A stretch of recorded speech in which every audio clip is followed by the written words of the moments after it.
Right now we are in Bangsar Utama, and the name of this space is Kelab Bangsar Utama. So basically it's a space for youth in KL, or particularly in Bangsar Utama. And we have in this space we run a couple of projects. Like myself, my name is Hadi, and I'm with Radio Bangsar Utama. And I'm Pawan. I'm with class teacher, free tuition to children in Bangsar community. So we also have a theatre group, and right now they are touring, and we have like a youth forum or discussion, and sometimes we do screenings, things like that. And every week we run a project where every group that share this space will do a food serving, or we prefer to call it a food sharing program. We call it Dapur Jalanan. We do it every Sunday in the middle of KL in Jalan Panggung, Petaling Street.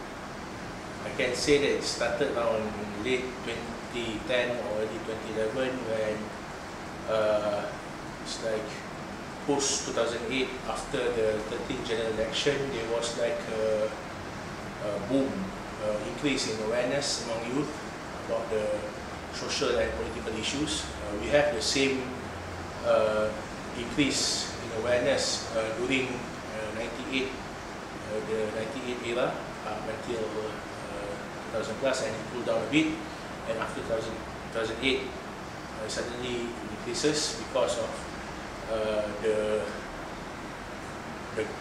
ruling party, which has ruled us for like the past now close 60 years. They lose the two-third majority in parliament. It's not a big thing for other democracy, but it's a really big thing for us. And then youth are more aware and proactive, and a group of students and youth started being active in campuses and other parts of KL. And in 2010, a group of students and youth, they rented a space besides us in 50B, and yeah, they started doing forums, public forums, screenings. And in 2012, Radio Bangsar Utama started there in 50B besides us, and late 2012, around October, September, October, we moved here in 52C. So we just changed the names, like, okay, it's kind of a club, youth club, we just call it Kelab Bangsar Utama. And then, because when we have a bigger space, then we have a kitchen, and we have a bigger hall, so then we started to materialize projects that we've been discussing, like a free class, free lessons for, right now, for focus on 12-year-old For primary school goers in this area. And yeah, we have a radio, we have a theatre group, and they also practice here. And like we have a kitchen, so we can cook and share the food on Sundays.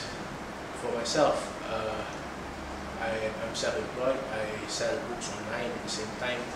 I run the radio, so usually I'm the one around here every day. And for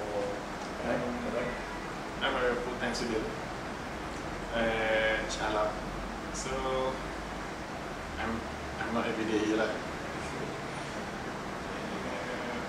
But mostly I'm here to run program, planability, and any around this here. So it's like we have like a couple of groups under the club, and so like every group, every project will contribute to the rent and utilities. And yeah, we sometimes we survive on fundings we got earlier, and then donations from the public, and also we sell merchandise, t-shirts and things like that. And so we also contribute on our own based on how much we are comfortable that month parting with. Yeah, so right now it's like we are planning to be more what we call self-sustainable, self-finance.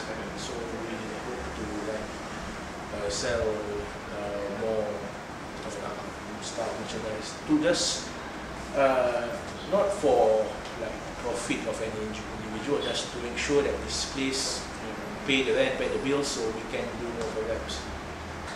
Okay, like Pak Wan himself, he used to be part of food serving group like 10 years ago. And so we try to take the idea and try to what we do in Sunday, sharing the food. So why food be our subject? Because mostly most of us only have skill to cook. We don't have any skill to cut the hair or do anything lah. So most of us only know to cook. So that's why we come with this idea to sharing the food lah.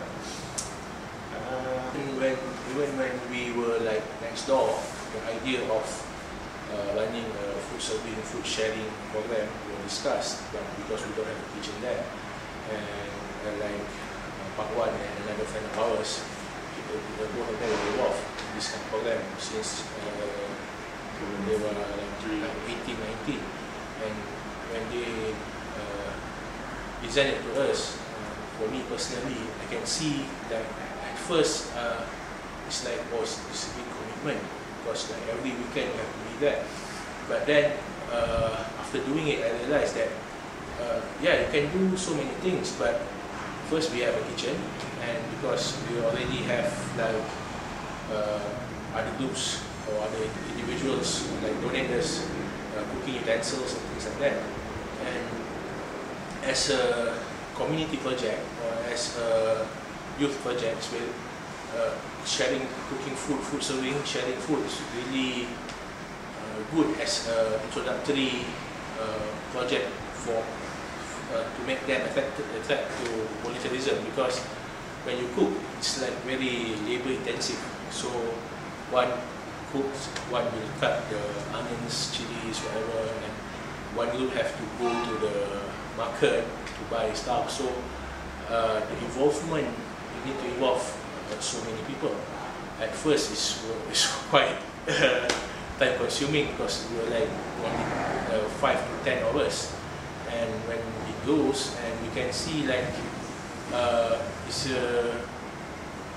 if I can go back in time and make myself, this is a really good idea, you should do this, you know, because then you can see that so many people contribute just by one program. And the skill, you don't, like he said earlier, you don't need like a specialized skill set. You just need like one person who is confident enough to say that okay, this taste is okay, and everyone okay, just serve it. So, and others are like, okay, these 2 or 3 guys will carry the food downstairs, transport it to the serving, and we have like we have some local everything there, and they will organize the station and organize the homeless to fill up. And very fun activity lah. And everybody can get involved. It's like a certain let's say like art project. So personally for me, I will not get involved because I'm not that artistic and I'm not confident in painting or drawing, things like that. So maybe like an art project I will carry stuff, that's it. But like this project, like let's say you never cut a vegetable or an onion your whole life, then somebody will just say cut like this, and just And there, yeah, you can contribute at the same time you learn cut an onion, things like that. So maybe at first we make around hundreds pack early when we organize the butchery. And then the quality is increasing, and now we're preparing on 250 packs. So it's like yeah, we are sharing food, but at the same time the people on the streets who eat with us, they also have their own standards. It's like earlier on they were like testing whether this group of young kids won't stay that long. So at first it's like maybe 30 to 50, and after 1 month it's come to 100, and then after 6 months 150, and at the end of the year it's like 200, and now it's like 200 is the minimum. Actually, how they find us? Mostly on Facebook, Twitter, and now about 1 month ago we had opened our account on Instagram. So the Facebook, what we found is most of them is from Facebook. Yeah, social media really help us in gathering new friends, new volunteers. But yeah, I can say it, social media, because yeah, at first it's like we started around 5 to 10 people and friends of friends, and most of us have other projects, involved in other projects, and like the objective of this program is like to show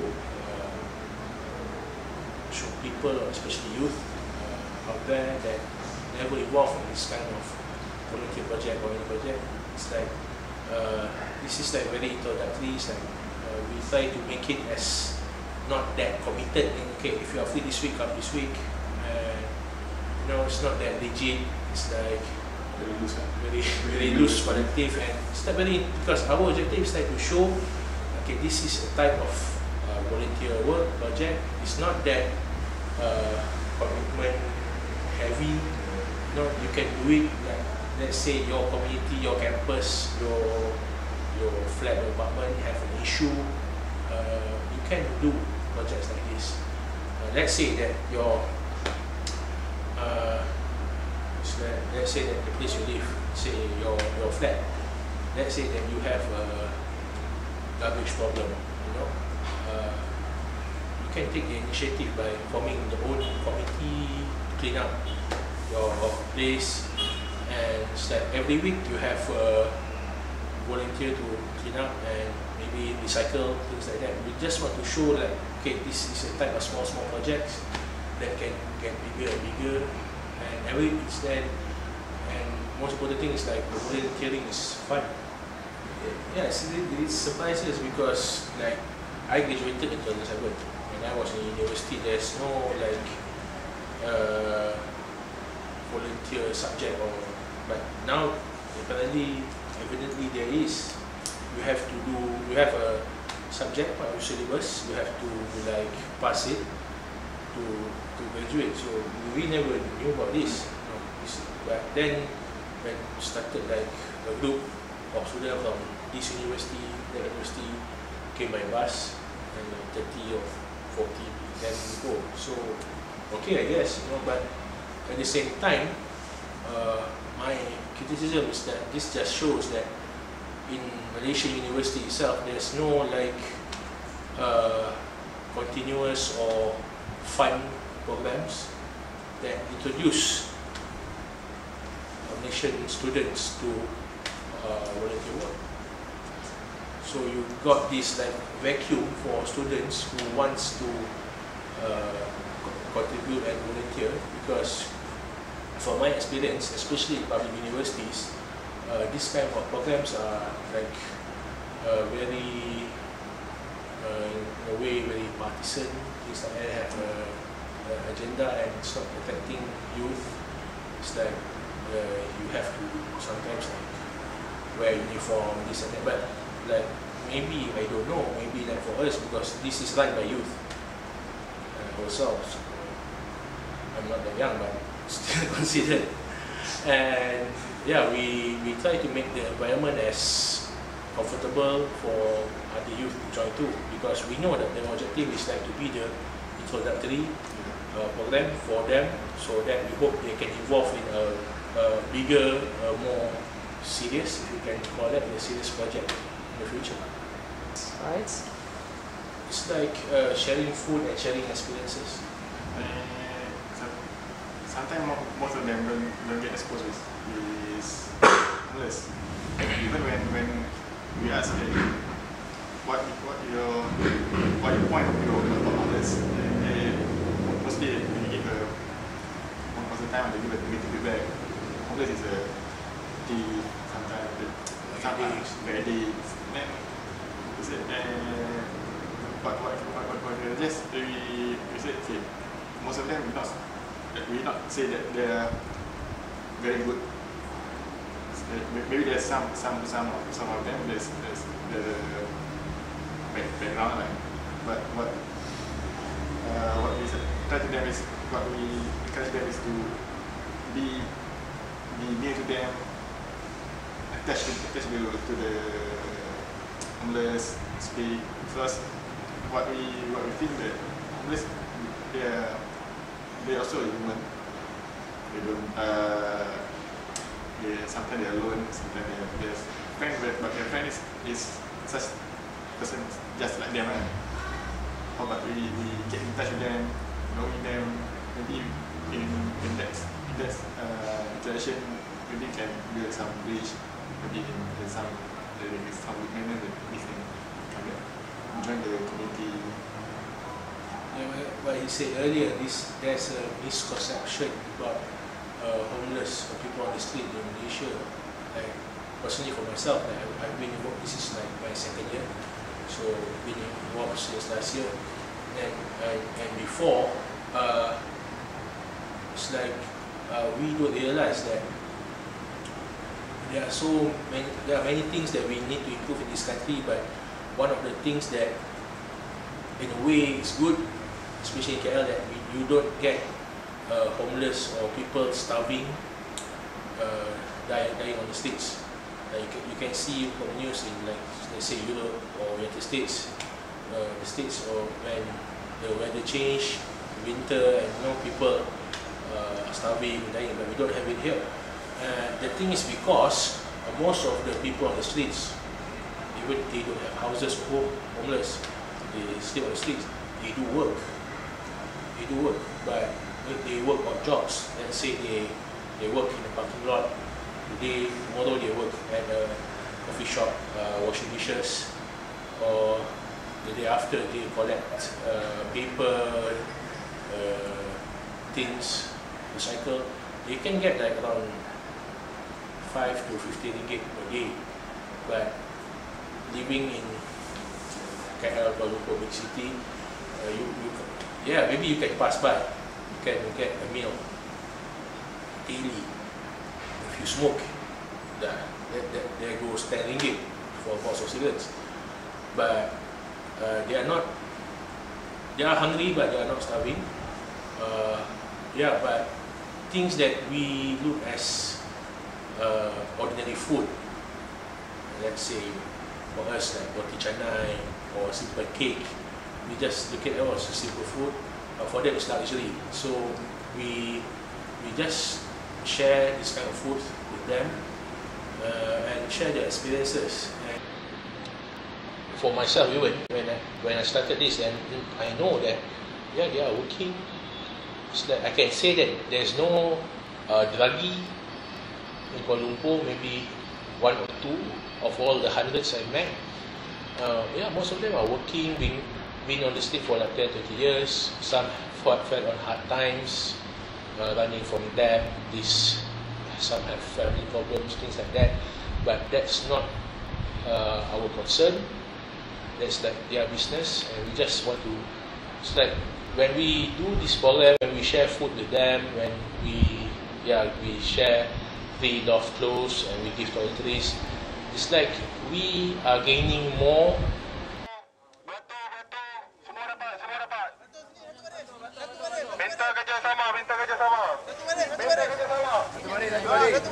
You see that they appreciate clothes more than food and toiletries too, because in here the homeless here, they don't have it's hard for them to find a place where they can wash and dry their clothes, so they tend to wear the clothes until it's like unwearable. So they like having like 3 or 4 types of shirts, so they can change, because they want to look good too. Yeah. You know, it's not like they choose. You know, when sometimes we see that kind of clothes, you know, we like give that kind of face. It's not that they want to look like that. If they have a choice, of course they want to look presentable too. And we have a friend who is a owner of a vintage shop, and it's like every month he will give like extra clothes from the shop, and sometimes he put in, I don't know, just for fun. I don't understand him. He put in like, this is I put 2 Levi's 501 there. Just want to see who will get it. I don't know why he had fun from it. I guess at least somebody's going there happy, right? So, okay, 501. Most of it come from donation, public donation. And yes, what we doing in dapur, we preparing the food, right? The main food. So the other group we preparing clothes, toiletries, and some other food like biscuit, canai. So we gathered Melanggung to sharing with the homeless there. Sometimes we communicate, we organize among of us to monitoring and take some picture. First, we want to know how many toiletries they prepare, how many clothes they want to bring. Because if some portion of clothes or toiletries maybe hard to give to them, because they really need the thing. So sometimes if they bring just small portion of clothes, then we keep first, then we collect first, then we bring the boxes to all these clothes. This just shows that the good side of this people of this country. You know, people like to give, like to share. We can survive like for 1 year right now. When we start, okay, we collect from everyone like 50 ringgit, so maybe we get like 500 ringgit. So that's when we start. But we started from like 500 ringgit, and then the donation came. And it just shows that if you start a community project here in KL or Malaysia, and especially after using social media, you can survive. But the most important thing is that you have to make it as inclusive as possible. You have to and if you make it like you can attract youth, it's better, and make it like more critical, meaning that you have like